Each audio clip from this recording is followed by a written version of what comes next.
You aren't afraid of being abandoned. You're afraid of being seen. And here's the part that you're never going to admit. Being treated well doesn't calm you down. It puts you on alert. You just simply don't trust it. You don't know what to do with it.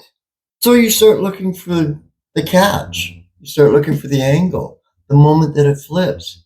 Because in your world, kindness is just the opening act before the disappointment hits. You don't push people away because you're cold. You push them away because you're exposed. You spent your whole life earning every scrap of attention that you've ever gotten.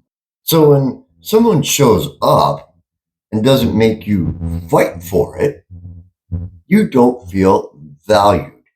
You feel suspicious. You feel cornered.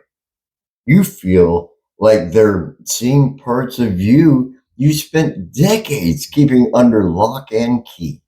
And the second that you feel seen, you run. You get distant. You get sharp. You get weirdly quiet. You start creating problems that weren't even there. You start poking at them, testing them, daring them to prove you right about people.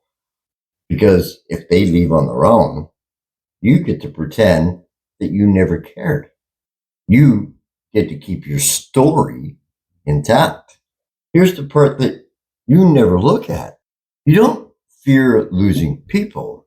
You fear the moment just before you lose them, the moment where you let yourself believe you were safe. And that's the part that's actually wrecking you, not the ending, not the hope. So you kill that hope before it can kill you. You say you want someone who won't give up on you, but the moment that you find them, you turn into somebody that's impossible to hold on to. You drain them. You confuse them. You make them work twice as hard just to stand still. And when they finally get tired, you call it proof. You call it truth. You call it, see? This is why I don't let people in. You're not discovering anything. You're engineering the same ending every single time. And here's the part that you pretend isn't true. You don't actually believe you're hard to love. You believe that you're easy to leave. That's why you cling to people who treat you like an afterthought. They don't challenge you. They don't threaten your story. They don't ask you to show up as anything but real. They let you stay small. They let you stay hidden. They let you stay in the emotional basement that you built your whole personality inside of. You know how to survive neglect. You don't know how to survive being cared for. Being treated well forces you to drop that act. It forces you to stop performing. It forces you to be a person instead of a fortress. And you hate that. You trust the ache more than the comfort. You trust the distance more than the closeness.